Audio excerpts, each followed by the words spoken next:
Bayangin saudara, satu negara, Amerika Serikat, oleh karena pengorbanan, pemberian, persembahan dari gereja untuk penginjilan dunia, satu negara, mereka sanggup nanggung beban 30% dari kebutuhan. Lalu kemudian tahun 1988, terjadilah hal yang sangat tidak enak.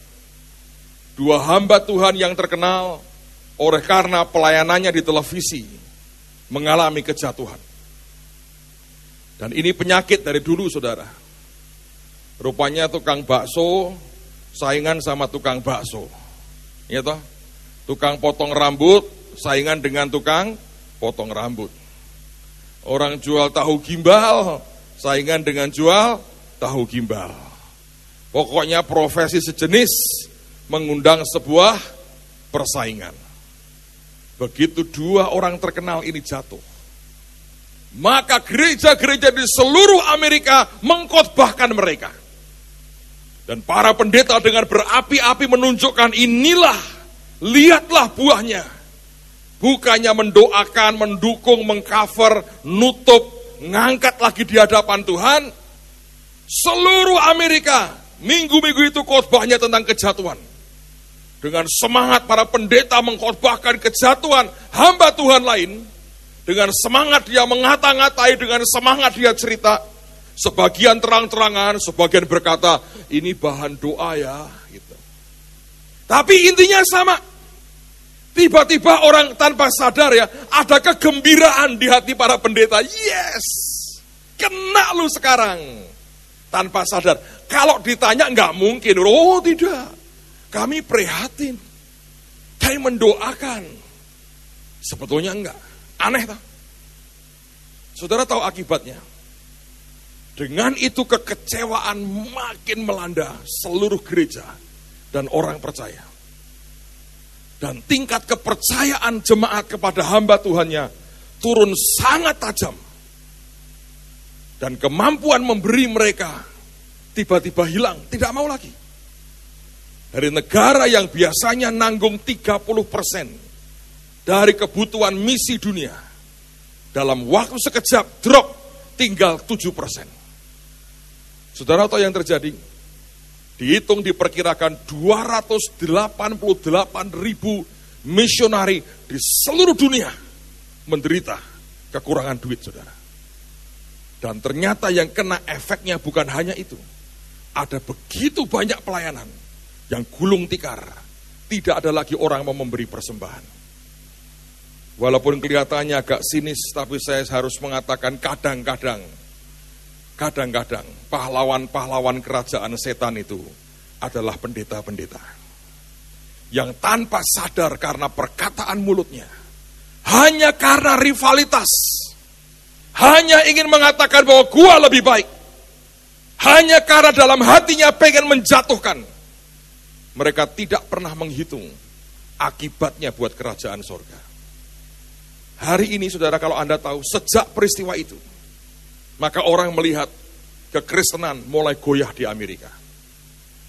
Dan muncullah berbagai macam undang-undang yang aneh-aneh.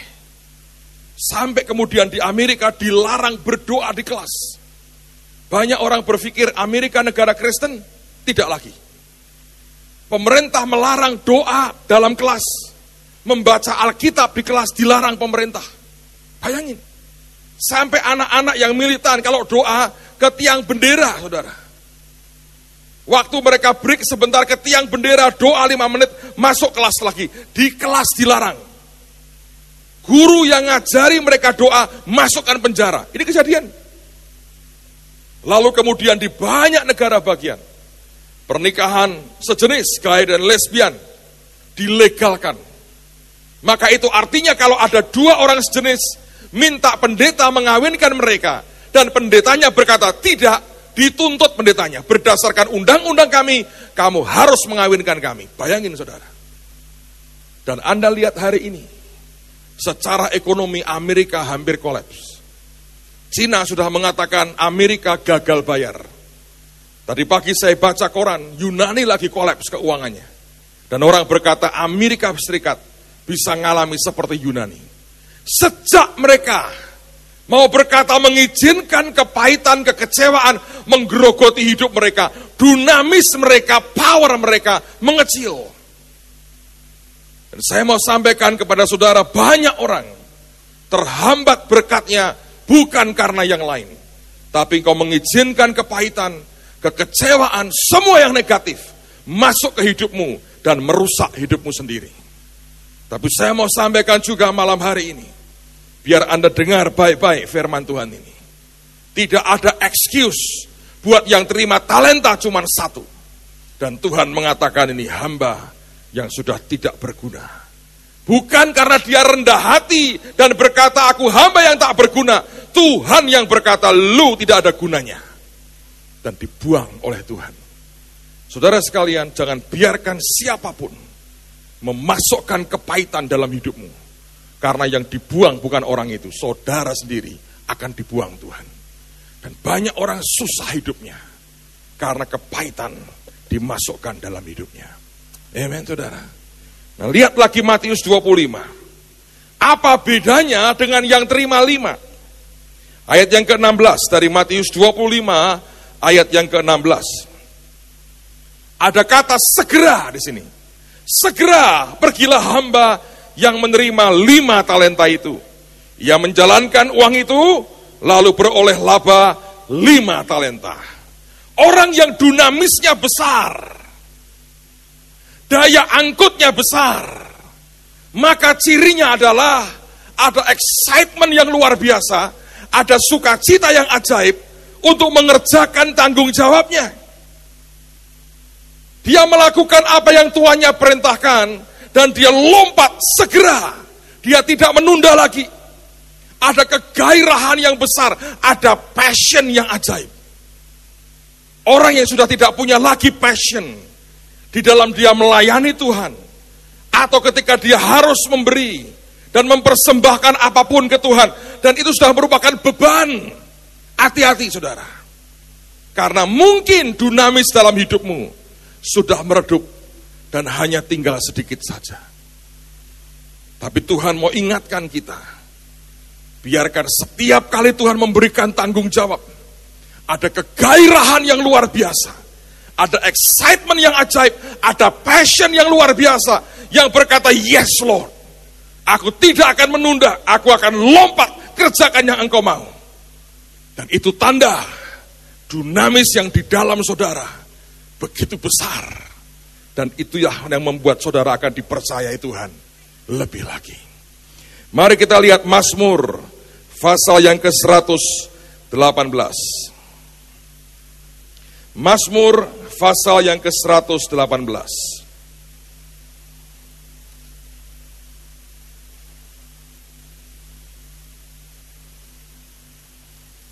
Perhatikan pada ayat yang ke-24 sampai dengan ayat yang ke-27.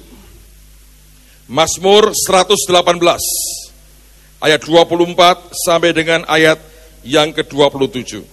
Dia berkata begini, inilah hari yang dijadikan Tuhan. Marilah kita bersorak-sorak dan bersuka cita karenanya. Lihat, ini orang yang punya excitement, kegairahan, passion. Kalau Anda baca di Mazmur pasal yang pertama, orang yang duduk dalam kumpulan pencemooh tidak ada hasilnya. Pencemooh hanya mengajari Anda duduk dan tidak akan membuat saudara kemana-mana. Tapi ayat ini mengatakan dengan ajaib, inilah hari yang dijadikan Tuhan, marilah kita bersorak-sorak dan bersuka cita karenanya. Lalu di ayat berikutnya, pemazmur berkata, ya Tuhan, berilah keselamatan. Ya Tuhan, berilah kiranya kemujuran. Bahasa Inggrisnya berkata begini, send prosperity now. Kirimkan kelimpahanmu sekarang. Tapi kalau excitementmu, passionmu, sukacitamu dengan Tuhan sudah nggak ada, ayat yang berikutnya ini tidak pernah bisa keluar dari hidupmu. Alkitab mengatakan, dan bergembiralah karena Tuhan, maka Ia akan memberikan yang diingini oleh hatimu. Sama kan? Pemazmur berkata, send prosperity now. Dia nggak berkata tomorrow. Dia nggak berkata bulan depan. Dia berkata now, send it to me Lord. Dia berkata, lihat ini Tuhan. Ada kegairahan, excitement yang luar biasa. Dengan Tuhan mengerjakan apapun, sukacitanya luar biasa. Dia bilang ini kehormatan buat aku. Lalu kemudian dia berkata, send prosperity now. Siapa yang ingin hari ini dia kirim kelimpahannya buat saudara? Kalau Anda tidak punya excitement dengan Tuhan, tiap kali dia tawarkan sesuatu, katakan ya, saudara. Saudara, Roh Kudus digambarkan seperti angin. Angin itu udara yang bergerak. Dari yang padat ke cari yang ada rongganya, gerak dia. Kalau ada kehausan dan kelaparan akan Tuhan, nyambernya cepat, saudara. Karena Alkitab berkata kalau orang kenyang itu madu makanan diinjek-injek. Tapi kalau orang itu kelaparan, apapun dia sikat. Tuhan berkata apapun dia sambar dengan cepat. Makanya dia berkata send prosperity now. Dan orang berkata, Pak, kan gak mungkin ya dalam semalam orang berkelimpahan. Firman berkata, send prosperity now. Kalau engkau berkata gini, ya gak mungkin Pak, jadilah menurut imanmu. Tadi ada saudara yang telepon saya. Semalam dia angkat bersama-sama dengan ribuan orang yang lain. Sebuah covenant. Keluar dari gereja. Ada telepon yang masuk. Dapat order miliaran rupiah. Siapa yang bilang tidak bisa dia kirim kelimpahannya now? Saya tidak menambahi apa yang Alkitab katakan. Karena firman berkata send prosperity now. Sekarang.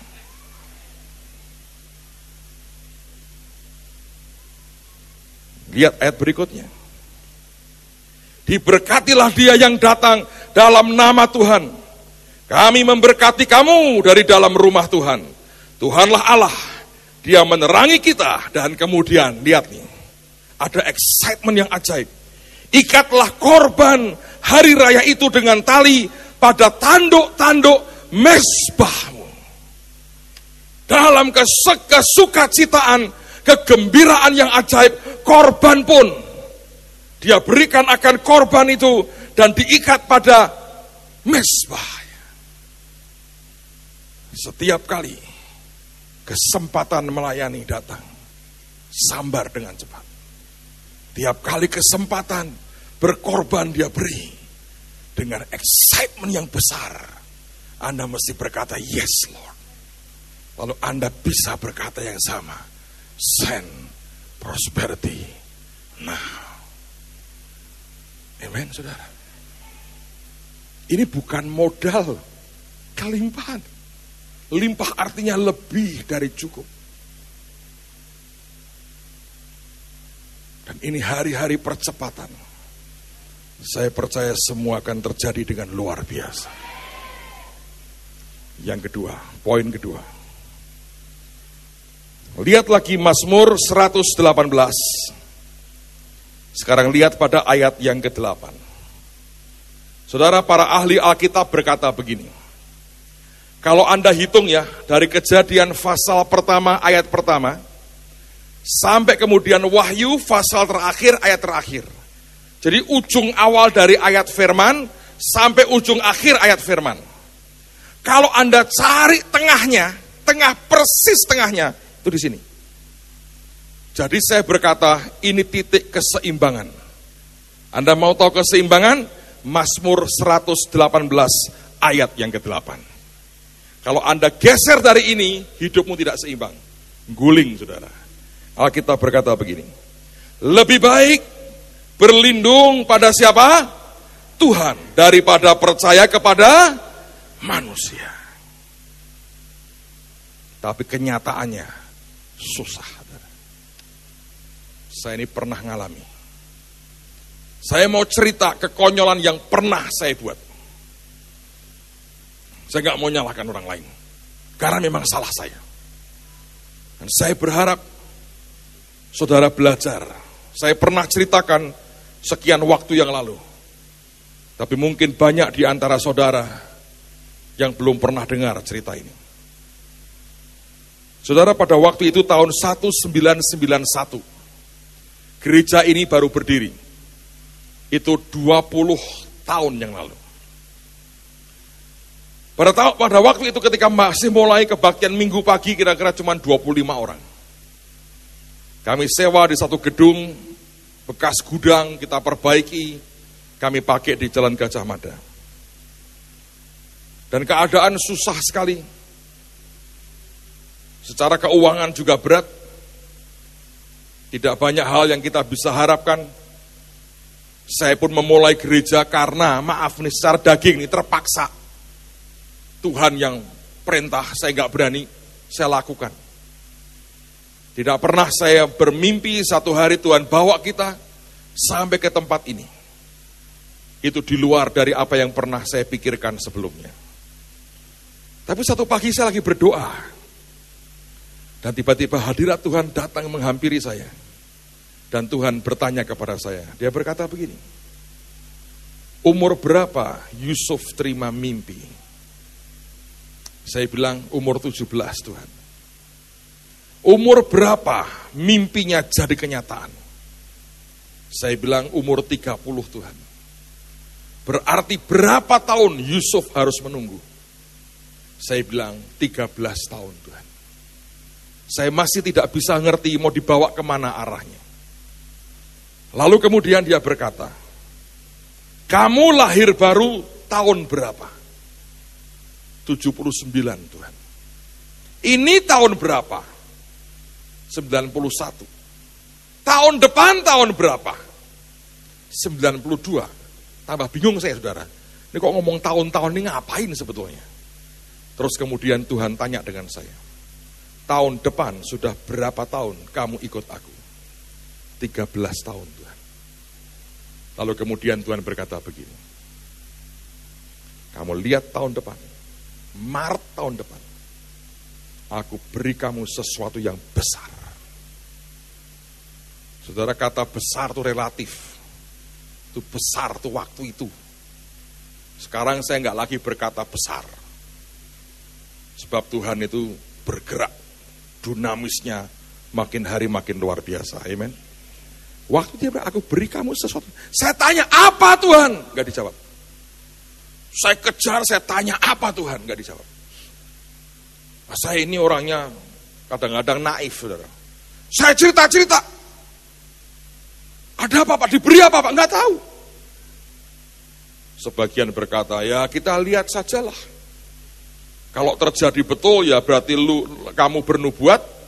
Kalau enggak terjadi ya lu buat-buat. Antara nubuat dengan lu buat-buat kan mirip saudara. Dan saya enggak tahu apa yang terjadi. Tapi ada hal yang luar biasa. Entah bagaimana tiba-tiba ada dorongan kepingin sekali punya gedung gereja sendiri. Dan satu hari kami diberitahu bahwa ada sebuah gedung di Pondok Hasanuddin itu, yang gereja Permata sekarang kita. Ada gedung mau dijual. Dulu bekas roller skate, saudara. Lalu kemudian saya masuk ke sana, dalamnya berantakan, rusak semua. Tapi waktu itu Anda bisa bayangkan ya, dengan jemaat kira-kira cuma 50-60 orang, tiba-tiba lihat gedung bisa 1.500. Itu gede tenan, saudara. Ya kan? Saya begitu masuk, saya berkata, wow. Lalu kami negosiasi. Uang tak punya. Negosiasi. Yang ajaib, di bulan Maret, saudara, negosiasinya akhirnya tercapai. Kita boleh beli, saya masih ingat itu, dengan harga 265 juta. Kita kumpulkan uang kita. Ajaib. Dalam sekejap kumpul 5 juta. Sisanya tinggal 260 juta. Ini masalah perkataan iman, saudara. 260 juta. Saudara, saya mau beritahu saudara, ini kekonyolan yang saya buat. Tuhan ngomong, aku beri kamu sesuatu yang besar. Tapi daging kita ini gatel kalau nggak ikut-ikut. Persis kayak Abraham di awal. Tuhan janji memberi anak perjanjian. Hagar diambil. Ya nyodori istrinya lagi. Puji Tuhan, katanya begitu. Saudara, waktu kami kurang 260 juta, bingung. Gobloknya saya ini. Harusnya kan datang ke Tuhan ngomong begini, Tuhan kurang tinggal 260 lah, ayolah berkatilah. Enggak. Mikir. Berapa enggak boleh mikir Pak? Ya boleh. Tapi wong cuman sekepol gini kok kita bangga. Saya buat kegoblokan. Saudara. Nah waktu itu ada bank, direkturnya teman kami dari SMA. Dulu pelayanan bareng-bareng. Nyembah Tuhan ngangkat tangan bareng-bareng. Dia dengar kita beli gedung gereja, dia ikut seneng. Kami tanya, kalau pinjam bank boleh tidak? Ini kan teman, dia bilang, boleh, saya uruskan. Nanti cepat keluarnya. Gobloknya kok bisa bilang gini, berkat Tuhan. Sekarang saya berkata goblok. Dulu saya berkata hikmat. Sekarang saya berkata goblok. Harusnya kan balik. Pak kan tidak ada duitnya. Justru itu. Emang gak pernah punya duit waktu itu saudara. Sekarang pun kurang karena kita harus membiayai kegerakan seluruh dunia kan. Tuhan perintahnya begitu. Makanya kita perlu new day hari ini. New beginning. Saya cerita kegoblokan saya. Utang bank saya. Dan hari itu bisa begitu bangga dia berkata, loh kita lihat cuma 2 minggu cair loh duitnya. Saya datang ke kantornya bank itu tanda tangan. Tapi sejujurnya ya, hari saya tanda tangan saudara. Ada yang gak enak di hati. Tapi zaman itu masih goblok banget, gak ngerti. Tetap saya lawan perasaan itu dengan otak saya. Dan saya berkata, loh ini berkat Tuhan. Bayarlah 260 juta. Setelah ini mundur saudara, waktu sudah jalan ini ya, lewat hampir 20 tahun nih, saya baru berkata ini goblok. Nah, harusnya gimana Pak? Harusnya ini ya, nyembah Tuhan, nunggu. Karena itu gedung sebetulnya kita berkata gini, nanti kalau diambil orang, lu kalau Tuhan berkata itu punyamu, gak ada orang ambil. Tapi wong dasar goblok saudara. Kita ini gini loh seringkali, Tuhan itu bagiannya berjanji, bagianku menggenapi. Lah kan goblok tak? Alkitab berkata, Tuhan berjanji, Tuhan yang sama sanggup menggenapi. Nah kita ini kan lebih hebat dari Tuhan toh. Wong suka nolongin Tuhan. Tuhan kau kan gak bisa ya, kan 260, bank bisa. Goblok gak itu? Oh dulu enggak. Hikmat. Smart. Padahal blow on yang luar biasa. Dan saya berani berkata hari ini, tanya Pak Timotius. Seandainya kami sabar nunggu dan berkata, aku percaya Tuhan. Itu sekejap kita bisa ngelunasi itu. Sebetulnya. Tapi sebuah kekonyolan pertama saya buat. Kalau sudah konyol pertama, nanti konyol beranak konyol, saudara.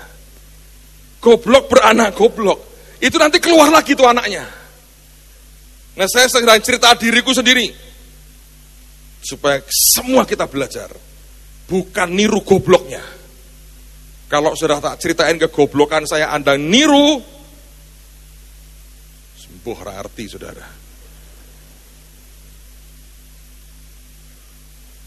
Waktu itu ada berkat Tuhan. Bukannya dibayarkan itu bang. Selesai. Kita pakai buat renovasi. Pokoknya cepat. Nah. Datanglah Pak Yusak saudara. Seperti hari ini. Beliau itu tidur di Ungaran. Mau pulang ke Bandung. Diantar Pak Samuel Elkana.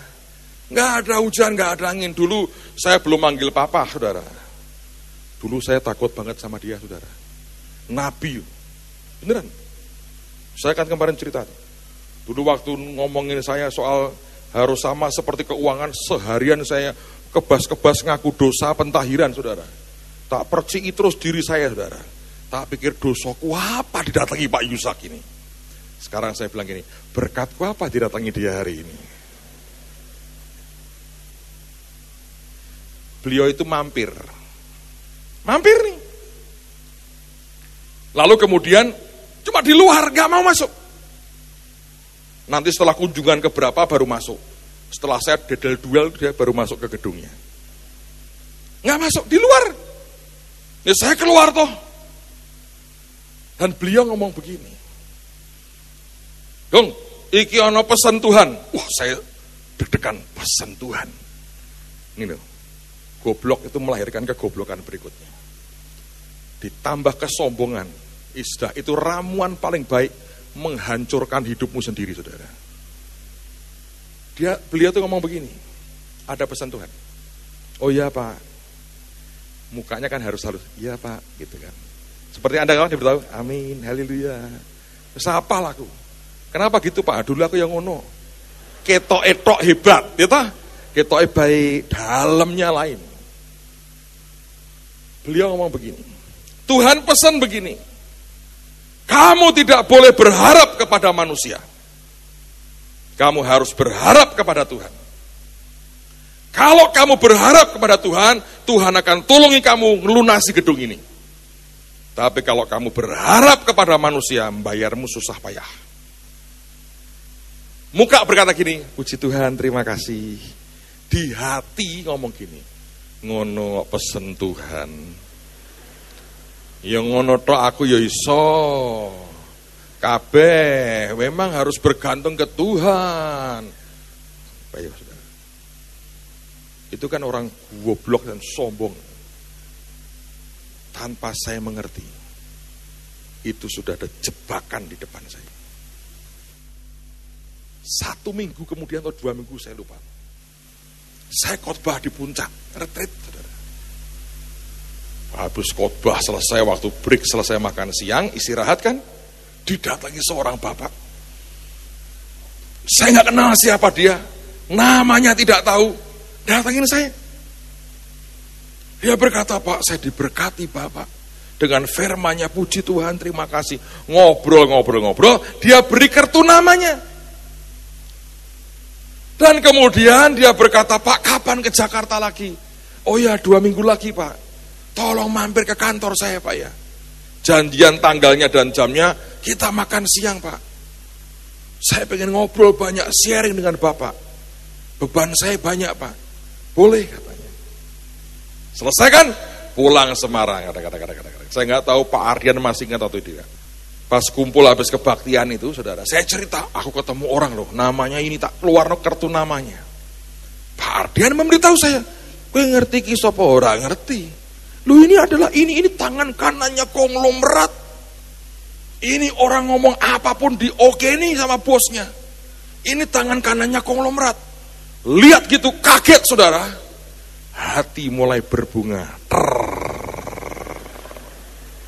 Ada tangan kanannya konglomerat mau konseling sama saya. Ya. Saya berkata apa? Berkat Tuhan. Apa yang terjadi? 2 minggu kemudian saya ke Jakarta. Duduk makan siang di tempat dia. Saya masih ingat gua makan apa, dia makan apa. Apa enak Pak makanannya? Enggak, pahit pengalamannya. Saya duduk ngobrol, terus kemudian dia cerita begini. Pak, Saya dengan beberapa orang, dia sebut nama, kami baru kumpulin duit Pak, buat seorang hamba Tuhan mau bangun gedung gereja. Dalam 20 menit kita ngobrol Pak, terkumpul 7 miliar.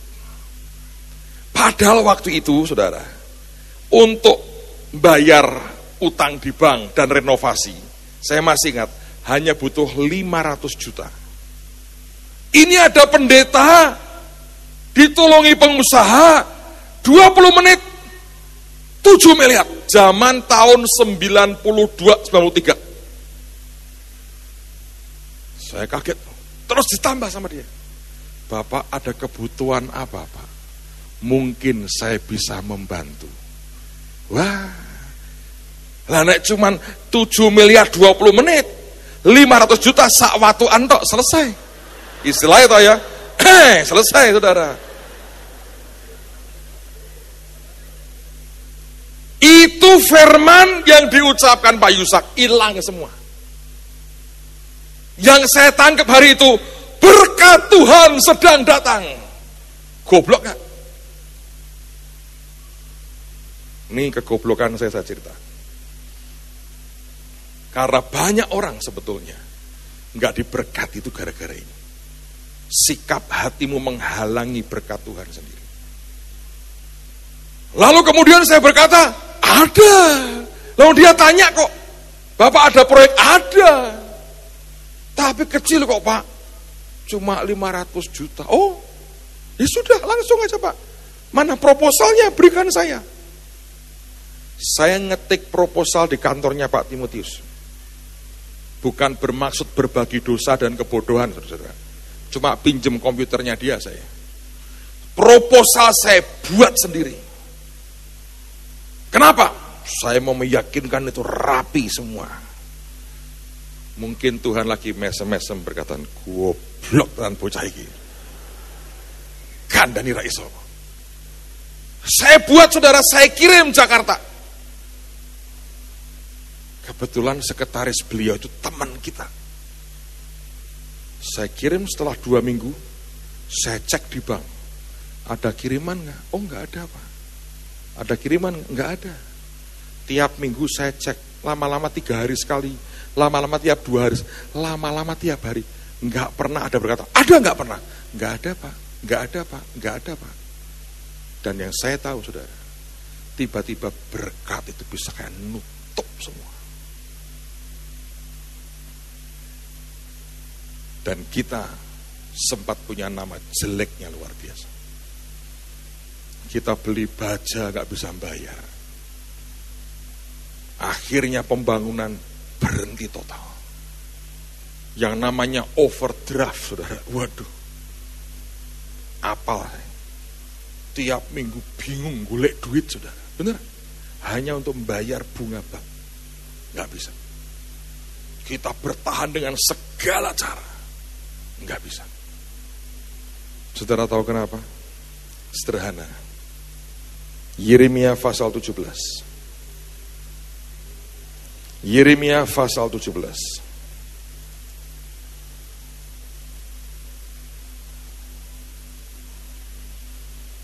Ayat yang ke-5 sampai dengan ayat yang ke-8. Yeremia 17 ayat 5 sampai 8. Beginilah firman Tuhan. Terkutuklah orang yang mengandalkan manusia. Tuhan itu ngomong terang-terangan, sudah enggak tedeng-aling-aling. Yang mengandalkan kekuatannya sendiri dan yang hatinya menjauh daripada Tuhan. Ia akan seperti semak bulus di padang belantara. Ia tidak akan mengalami datangnya keadaan baik. Ia akan tinggal di tanah angus di padang gurun, di negeri padang asin yang tidak berpenduduk. Ayat 7. Diberkatilah orang yang mengandalkan Tuhan, yang menaruh harapannya pada Tuhan. Ia akan seperti pohon yang ditanam di tepi air, yang merambatkan akar-akarnya ke tepi batang air, dan yang tidak mengalami datangnya panas terik, yang daunnya tetap hijau, yang tidak khawatir dalam tahun kering, dan yang tidak berhenti menghasilkan buah. Begitu hati kita mengandalkan manusia, berlaku ayat ini, kutuk ngeblok berkat saudara. Dan saya pernah ngalami. Ternyata ketika hari saya memutuskan utang, itulah awal sebuah hidup dalam perbudakan. Coba lihat Amsal. Amsal pasal yang ke-22. Amsal pasal 22.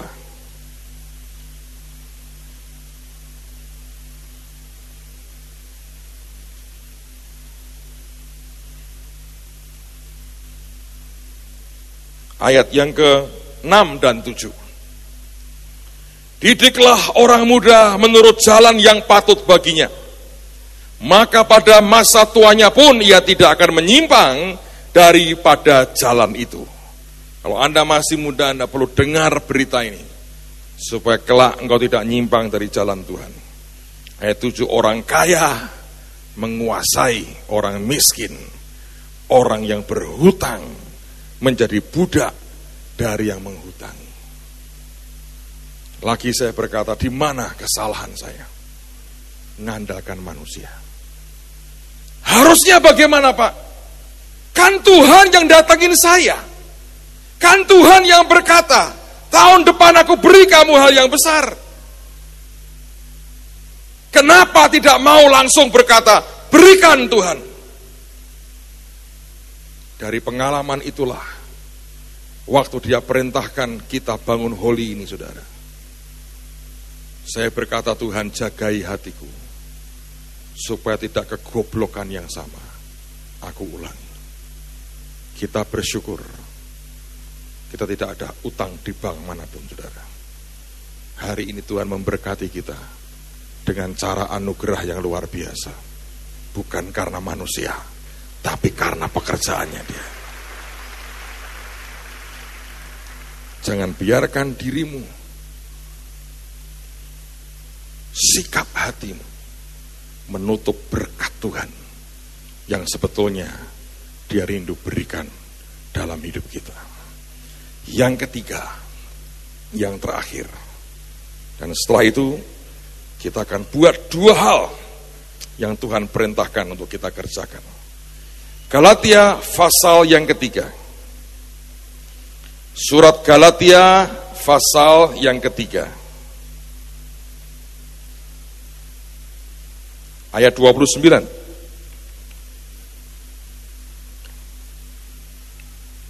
Galatia 3 ayat yang ke-29.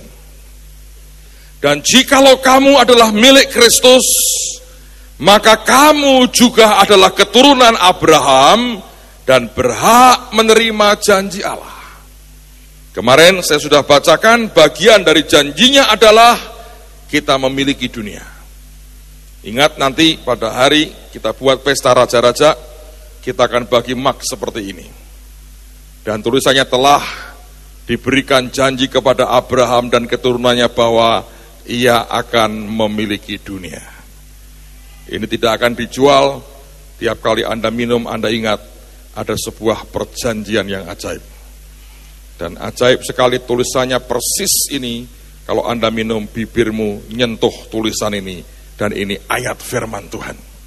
Maka kita percaya akan jadi sebuah covenant yang luar biasa. Jangan ambil lebih dari satu. Berbelas kasihanlah kepada banyak orang. Kemarin saya sudah khotbahin itu dari berbagai kota sampai Australia, berkata titipin ya, kami nggak bisa datang. Untung kita agak bayan dikit, saudara.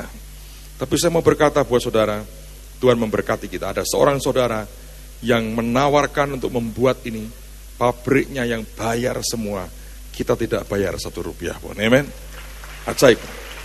Kita akan dapat kiriman cukup banyak. Saya percaya akan cukuplah buat semua yang hadir. Tidak ada titip absen, tidak ada. Seperti orang kuliah, tidak ada. Kita hanya sekali itu berikan. Dan ini setiap kali saya berdoa mengingatkan Anda kan sebuah covenant kita dengan Tuhan. Nah, tapi ayat ini tidak berhenti. Di Galatia pasal yang keempat, ayat yang pertama dan ayat yang kedua dikatakan begini. Yang dimaksud ialah, selama seorang ahli waris belum akil balik, sedikit pun ia tidak berbeda dengan seorang hamba. Sungguh pun ia adalah Tuhan dari segala sesuatu. Tetapi ia berada di bawah perwalian dan pengawasan sampai pada saat yang telah ditentukan oleh Bapaknya. Seberapa kita itu akan diberkati dan dipercayai Tuhan, tergantung kepada seberapa kedewasaan kita. Semakin kita dewasa dengan Tuhan, maka hak yang Dia berikan buat kita akan kita terima utuh. Nah, saudara, kalau ini begini, saya pernah punya seorang teman. Ini orang sangat kaya. Tapi saya lihat anaknya, maaf ya saudara ya, terbelakang. Saya hanya memikir begini, semua yang dia punya ini, kepada siapa akan diberikan kelak? Saya melihat dia mencoba dengan sangat keras untuk mendidik anaknya. Tapi terbelakang. Sedih sih. Anda bertanya gini, Pak, apa kaitannya dengan kami? Ada. Saya mau ingatkan khotbahnya Patrick Ondry. Siapa yang ingin dewasa dan dipercayai Tuhan? Angkat tanganmu. Mari kita lihat Yeremia pasal 29. Beberapa ayat lagi dan kita akan selesai. Yeremia pasal yang ke-29.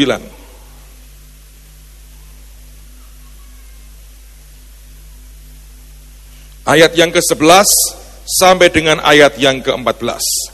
Yeremia 29 ayat 11 sampai 14. Sebab aku ini mengetahui rancangan-rancangan apa yang ada padaku mengenai kamu. Demikianlah firman Tuhan, yaitu rancangan damai sejahtera dan bukan rancangan kecelakaan, untuk memberikan kepadamu hari depan yang penuh harapan. Yang mau terima ini katakan amin. Dan apabila kamu berseru dan datang untuk berdoa kepadaku, maka aku akan mendengarkan kamu. Ayat berikutnya, apabila kamu mencari aku, kamu akan menemukan aku. Apabila kamu menanyakan aku dengan segenap hati, aku akan memberi kamu menemukan aku. Demikianlah firman Tuhan. Dan aku akan memulihkan keadaanmu, dan akan mengumpulkan kamu dari antara segala bangsa dan dari segala tempat kemana kamu telah kucerai-beraikan. Demikianlah firman Tuhan. Dan aku akan mengembalikan kamu ke tempat yang dari mana aku telah membuang kamu. Nah, semua janji ini itu ada kaitan dengan beberapa ayat sebelumnya, yaitu terutama pada ayat yang ke-7. Nah, ini tanda kedewasaan, saudara. Tanda kedewasaan. Kami waktu Tuhan suruh membentuk tim Bahtera, kami tidak mengerti bahwa kemudian kami harus punya tugas tanggung jawab memberkati kota, memberkati bangsa, memberi makan bangsa. Nggak ngerti. Karena background kami semua ini pendeta, penginjil, pengkhotbah, yang urusannya di mimbar, buka Alkitab, menumpangi tangan orang, mendoakan orang. Ketika Tuhan berkata 6 tahun lalu, hampir 7 tahun lalu, buat tim Bahtera, tiba-tiba Tuhan bawa kita untuk mengerjakan banyak hal yang orang berkata itu bukan urusan pendeta. Tapi ternyata itu bagian dari kedewasaan. Ayat 7. Yeremia 29 ayat 7. Usahakanlah kesejahteraan kota kemana kamu aku buang, dan berdoalah untuk kota itu kepada Tuhan, sebab kesejahteraannya adalah kesejahteraanmu. Kata usahakanlah itu ternyata begini artinya, to take action to save them. Buat sebuah tindakan tujuannya untuk keselamatan kota itu. Itu yang dia berkata, usahakanlah kesejahteraan kota. Sehingga sejak hari itu apapun yang kita kerjakan, bukankah kita mengerjakan begitu banyak untuk kesejahteraan orang lain, tapi tujuannya membawa kepada keselamatan. Anda bertanya lagi, apa kaitan Pak dengan kedewasaan? Saya beritahu saudara, Anda pernah dengar istilah idiot? Idiot itu ya keterbelakangan itu ya. Ada yang mundur ke belakang, keterbelakangan. Idiot. Siapa yang tidak mau idiot? Angkat tangan, saudara. Harus, saudara ya. Masa Anda mau idiot yang pusing gembalanya? Saudara, kata idiot itu ternyata dari kata Yunani kuno, yaitu dari kata, menarik sekali ini, idiot dari kata idiotes. Kata idiotes adalah begini, orang yang sangat berfokus kepada kepentingannya sendiri dan mengabaikan serta tidak peduli dengan masyarakat sekitarnya. Itu idiot, saudara. Saya kalau baca terjemahannya begini, saya berkata, Tuhan, banyak anakmu yang idiot. Tuhan berkata, makanya harus panjang sabar. Jadi banyak orang berkata begini, ngapain itu buat sekolah, ngapain buat begini, ngapain buat begini. Duit dihambur-hamburkan buat orang, ngapain kita nanam jagung, ngapain begini. Itu memang idiot. Kalau Anda mengaminkan, Anda masuk grup idiot, saudara. Dan buatlah kaos idiotes. Dan saya tidak akan beli kaos saudara. Usahakanlah, take action to save them. Kota di mana kamu tinggal, negara di mana kamu berada. Karena ternyata orang yang begituan dan hidupnya sendiri sampai tidak peduli dengan masyarakatnya, itulah orang idiotes. Dan dari situ lahirlah kata idiot. Siapa yang bersyukur ini bukan gereja orang-orang idiot? Angkat tangan, saudara. Saya berharap Anda mengerti, Tuhan sedang menyelamatkan kita nih. Karena banyak orang gak peduli. Yang penting ya kita diberkati, yang penting begini, duitnya banyak, ini idiot. Dan apapun yang kita buat untuk kota, untuk bangsa, orang gak bisa ngerti. Nah, orang idiot memang susah diajari, gak bisa ngerti. Kok gak bisa ngerti, Pak? Lah, orang idiot. Saya berdoa, kita bukan orang idiot, kita orang yang dewasa. Dan karena kedewasaan kita bisa terima tanggung jawab yang ajaib dari Tuhan. Dan karena itulah Tuhan akan berikan hak kita utuh. Dan kita jadi orang yang bisa dipercayai. Nah, sekarang saya sebutkan dua hal yang Tuhan perintahkan dengan jelas tadi untuk kita lakukan. Siapa yang ingin sungguh-sungguh Anda nikmati anugerah Tuhan dan kelimpahannya? Gini, saudara, saya kasih cerita sedikit. Saya bawa duit, nggak mantep kalau satu. Mana tadi? Contoh itu harus mantap, saudara. Ini adalah gabungan uang asing dari nggak tahu puluhan negara, dari Arab sampai India sampai segala macam, ngumpul. Nih, duit nih, saudara. Bukan uang monopoli, duit beneran. Dengerin ya. Yesus berkata, kamu tidak bisa mengabdi kepada dua tuan. Tuan yang pertama adalah Yesus. Tuan kedua apa, saudara? Mamon. Mengapa Tuhan tidak menggunakan kata harta? Mengapa Tuhan menggunakan kata mamon? Mamon itu dewa, nama dewa yang kontrol perdagangan pertukaran mata uang di Babel. Kenapa dia pakai kata mamon? Kalau Yesus adalah pribadi, maka mamon juga pribadi. Dengan kata lain, saudara, ini ya istilah saya ini, tanda petik lah. Ada spiritnya. Oh kita bakar Pak. Bodoh lagi itu saudara. Sampai kapanpun. Ini ada spiritnya. Sekarang pertanyaannya cuman begini aja. Ini di atasmu atau kita di atasnya?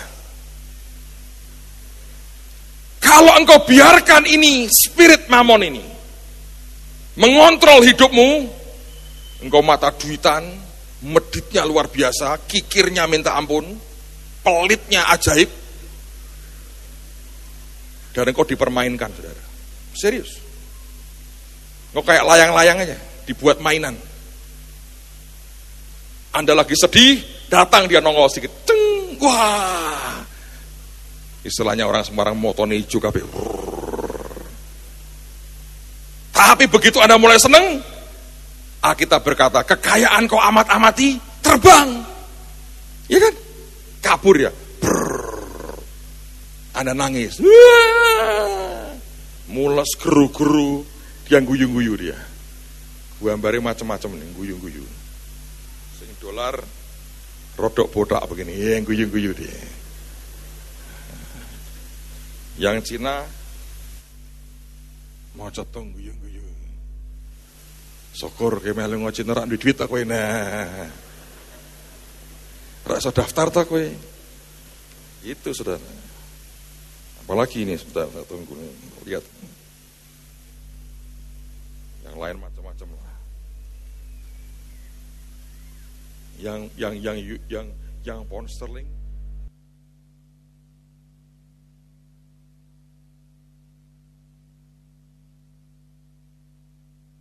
ratu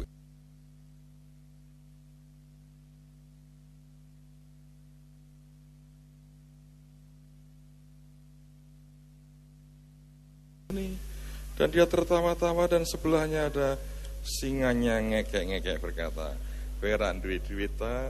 Bukan ini Hongkong nih. Ra iso shopping ta kowe ta? Ana akeh arloji palsu ning Hongkong ra iso tuku ta?"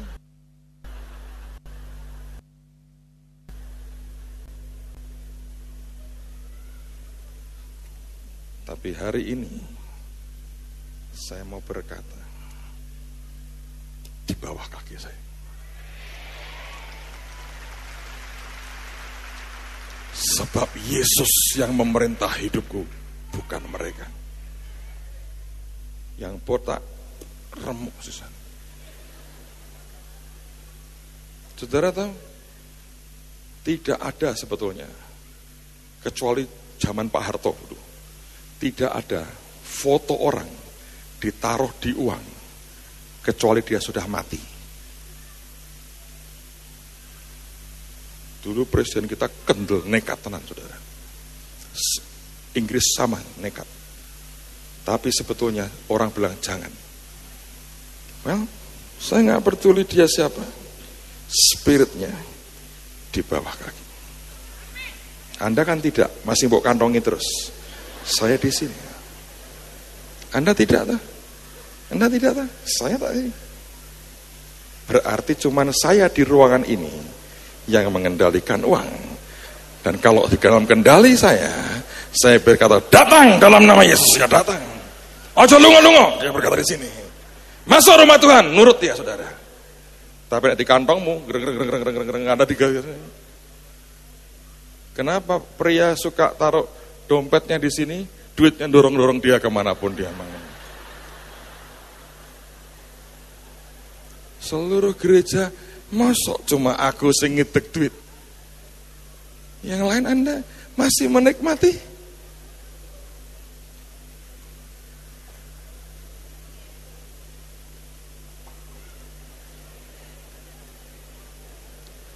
Tidak boleh lagi kau kendalikan hidupku. Aku kendalikan kau dalam nama Yesus. Tuhan berikan kepadaku dunamis, the power to get wealth. Ini untuk meneguhkan covenant Tuhan dengan aku. Yang Anda injek apa saudara? Sing sewunan Pak.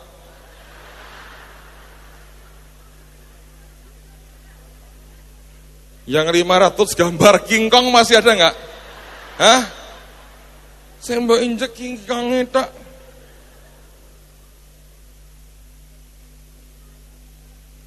Dolar di bawah kaki saya, yuan di bawah kaki saya, dolar Hong Kong, dolar Singapura, pound sterling, euro, sampai duit dinar dalam nama Yesus. Anda tidak percaya ini akan jadi? Saudara pikir nih saya guyonan? Saya sedang melakukan apa yang Tuhan perintahkan. Tundukkan Mamon, taklukkan, perintahkan datang untuk membangun kerajaan surga. Berhenti dikuasai roh Mamon. Ganti kita kendalikan dalam nama Yesus. Kita yang dikendalikan roh Tuhan. Bukan Mamon kendalikan kita. Taruh di bawah kaki. Injak, selesai. Terkendali mulai hari ini. Tiap kali Tuhan berkata engkau aku berkati, turun dalam nama Yesus. Tidak boleh kendalikan hidup orang percaya. Tidak boleh kendalikan gereja Tuhan. Tidak ada kepahitan, tidak ada apapun yang akan melekat di hidup kita. Tidak ada cinta akan uang. Saudara, Anda tahu ketika Daud jadi raja, hal yang pertama dia perangi adalah dia masuk kota Yerusalem. Dan di kota itu tinggal orang Yebus. Nama Yebus artinya menginjak-injak di bawah kaki. Saudara, ini nginjak saudara atau saudara injak, itu aja masalahnya. Saya mau berkata demi nama Yesus, tunduk dalam nama Yesus. Tidak boleh lagi mengendalikan hidup saya. Amen, saudara. Ayat terakhir.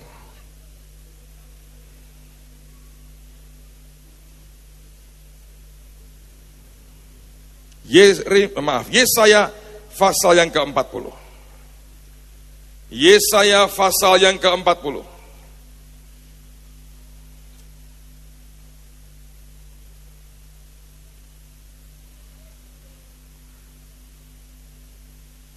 Ayat yang pertama dan ayat yang kedua.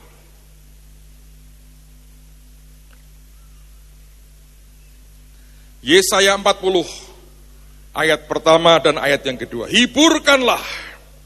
Hiburkanlah umatku, demikianlah firman Allahmu. Tenangkanlah hati Yerusalem, dan serukanlah kepadanya, bahwa perhambaannya sudah berakhir. Kalau saya injak ini, saya mau berkata, perhambaanku atas uang sudah berakhir. Uang jadi hamba kita. Dan melakukan apa yang Tuhan mau.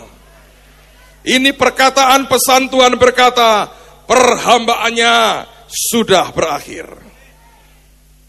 Bahwa kesalahannya telah diampuni. Ada garis bawah kata diampuni itu. Sebab ia telah menerima hukuman dari tangan Tuhan 2 kali lipat karena segala dosanya. Saya mau tunjukkan ada sebuah terjemahan yang sedikit tidak tepat di sini. Bukan dikatakan 2 kali lipat, tapi istilah yang benar adalah dilipat menjadi 2. Apa artinya? Di zaman itu pusat pemerintahan sebuah kota itu ada di pintu gerbang. Para pemimpin kota berdialog di situ, bicara di situ. Pokoknya semua kegiatan kota itu pusatnya di gerbang kota. Seandainya ada seseorang berhutang kepada si A, dan si A bermaksud menagih hutang. Saudara, ini mengerikan. Makanya Alkitab berkata orang yang berhutang jadi budak orang yang menghutang itu karena ini. Maka si A akan menulis surat tagihan. Dan itu tidak akan dia bicara diam-diam, saudara. Surat tagihan itu ditulis dalam selembar kertas seperti ini misalnya. Kemudian ditempelkan di pintu gerbang. Anda tahu akibatnya? Semua orang yang lewat tahu si A punya utang. Semua pemimpin kota tahu si A punya utang.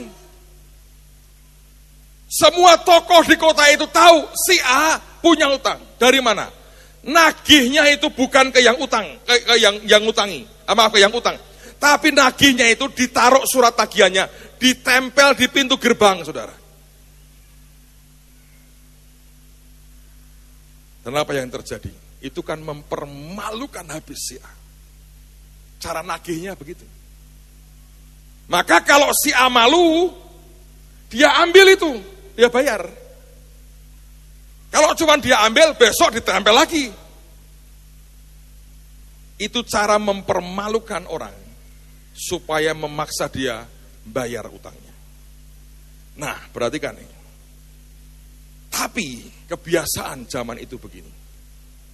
Kalau tiba-tiba ada si B lewat gerbang itu, dan dia lihat orang berkerumun membaca surat utang tagihan yang ditaruh di pintu gerbang, dia baca. Dan waktu dia baca, dia berkata, temanku ini yang utang ditagih. Lalu kemudian dia bubuhkan tanda tangannya. Lalu dia ambil surat itu dan dia lipat jadi 2. Kemudian dia tempelkan lagi. Maka orang ini berkata, utangnya si A, aku yang bayar. Dan kata diampuni di saya tadi dari kata Ibrani ratsah. Dan kata ratsah itu berhubungan dengan pelunasan hutang. Hari ini, siapa yang sudah bawa apa yang engkau tulis, utangmu, bebanmu, coba diangkat, saudara. Sebentar lagi saya mau ajak Anda lipat ini. Saya sangat ingin melakukannya, jangan sekarang, tunggu instruksi. Saya sangat ingin sebetulnya satu persatu melipat buat saudara. Tapi kasihanilah hamba. Karena ini membuat langsung pingsan kalau sekian banyak. Butuh waktu akan sangat lama. Tapi sebentar kita akan doa. Anda tulis di kertas, berapa utang yang kau punya. Pak, saya nggak punya utang, saya akan tulis tanggungan saya. Nggak main-main. Membiayai kegerakan roh Tuhan di seluruh dunia. Memberi makan bangsa-bangsa. Anak-anak junior punya mimpi yang ajaib-ajaib yang sampai orang kalau dengar begitu, saya bilang haleluya. Dan saya berkata, Tuhan beri kepercayaan. Kita menyelesaikan apa yang harus diselesaikan. Saya bermimpi ada universitas. Kemarin akademi kita buat MOU dengan sebuah perguruan tinggi Kristen di Korea. Saya nggak ingat namanya, Baesok atau apa, ngomongnya susah sih. Kemarin kita MOU ini ada Universitas Kristen di Seoul, Korea. Kita buat MOU. Dan saya mau berkata buat saudara, Tuhan akan memberkati kita lebih lagi. Saya berdoa ada universitas, saya berdoa ada rumah sakit, saya berdoa ada sekolah-sekolah di seluruh Indonesia. Saya berdoa ada kegerakan besar. Saya berdoa pertanian akan berkembang sehingga para petani dijamah roh Tuhan di seluruh Indonesia. Saya tidak punya utang, tapi saya tahu ada tanggung jawab yang ajaib. Tuhan berikan hujan berkat buat kita. Saya percaya ini sebuah tanda dia berkata, selesai nak, dan dalam nama Yesus. Tulis, kalau Anda punya utang, tulis saudara. Nggak ada bangganya punya utang sama sekali. Percayalah, saya sudah pernah ngalami. Kalau ditelepon orang deg-degan kok isinya. Bank akan suatu hari kejar saya. Nggak ada nikmatnya, tidur nggak enak, makan nggak enak. Hidup dalam kemerdekaan, kebebasan, anugerah Tuhan. Hari ini waktunya. Dan minggu depan kita akan nikmati pesta raja-raja. Anda tahu yang diundang siapa? Orang-orang miskin, orang-orang susah itu. Dimasukkan ke pesta raja, Tuhan ubah hidup mereka dengan luar biasa. Saya percaya anugerah Tuhan ajaib. Ini minggu pesta buat kita kalau Tuhan kehendaki ini. besok Pak Yusak menyampaikan pesan Tuhan. Kalau Tuhan kehendaki. Minggu pagi, minggu sore beliau bersama dengan kita. Berdoalah malam ini, biar kehendak-Mu Tuhan. Beliau menyampaikan pesan Tuhan buat kita. Amen, tak ajari caranya. Jangan minta dia khotbah, gak bakal mau kalau gak disuruh Tuhan, saudara. Ini sudah berkali-kali terjadi. Kowe sing khotbah, begitu caranya. Tapi kalau Anda minta Tuhan, nah, atau engkau tulis, Pak Yusak besok khotbah, mungkin Tuhan akan kehendaki. Sudah tulis? Siapa yang sudah tulis, angkat tangan. Ayo berdiri, saudara. Ayo berdiri. Saya injek terus. Jangan cepat-cepat dilepaskan. Kenaan. Banyak orang susah gara-gara ini. Selesai hari ini di bawah kaki kita. Nanti diambil lagi nggak Pak? Iya saya ambil lagi, tenang aja. Tapi sudah saya injek-injek saudara. Kalau tidak souvenir Pak profetis, $100 profetis saudara. Lakukan dengan iman. Lakukan dengan iman. Amen saudara. Nanti selesai kita lakukan dengan iman. Pak Yusak akan saya minta untuk memberkati dan memeteraikan. Terus kemudian dengerin, nanti pada waktu sebelum kita doa penutup, kalau Anda tadi ada persembahan, amplop Anda sudah siapkan di rumah, ini yang saya minta Anda juga lakukan. Kalau Tuhan sudah ngomong angka tertentu, di amplop yang Anda ada persembahanmu itu nanti, Anda lipat sedikit saja. Mau berkata Tuhan, sudah engkau lipat 2 loh. Sudah engkau lipat 2. Semua hutang, kesulitanku, bebanku, Tuhan yang melipat. 2000 tahun yang lalu, Yesus mati buat kita. Dan waktu dia mati buat kita, dia lihat akan semua dosa kita, persoalan kita, utang kita. Dan Tuhan ambil, dia teken dengan darahnya. Dia lipat jadi 2. Dan dia berkata, it is finish. Sudah genap. Selesai. Amen saudara. Sekarang angkat sama-sama. Bapa dalam nama Yesus, sebelum hamba-Mu mendoakan dan memeteraikan, kami percaya 2000 tahun yang lalu pengorbanan Yesus telah membayar lunas semuanya. Engkau bayar, Engkau meteraikan dengan darah-Mu Tuhan. Dan itu jadi sebuah covenant perjanjian antara kami dengan Engkau. Dan di Golgota di atas kayu salib Engkau berkata, sudah selesai, sudah genap. Maka malam ini kami akan lipat jadi 2. Lipat dengan iman. Selesai oleh karena apa yang Yesus berikan buat kita. Selesai, tuntas, angkat di hadapan Tuhan. Selesai Tuhan. Amen. Selesai.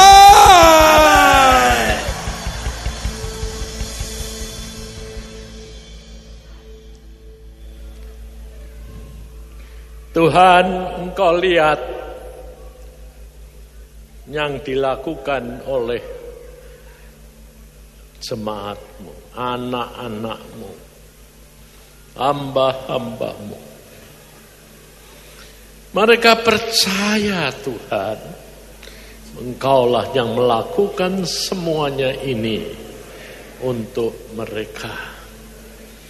Maka dari itu hamba-Mu hanya melakukan apa yang Engkau perintahkan. Dan ini tadi Tuhan mengatakan, aminkan Nana. Maka dari itu dalam nama Tuhan Yesus, aku meteraikan karena anugerah-Mu, amin. Karena mau-Mu, amin. Semuanya jadi. Amin. Amin. Amin. Amin.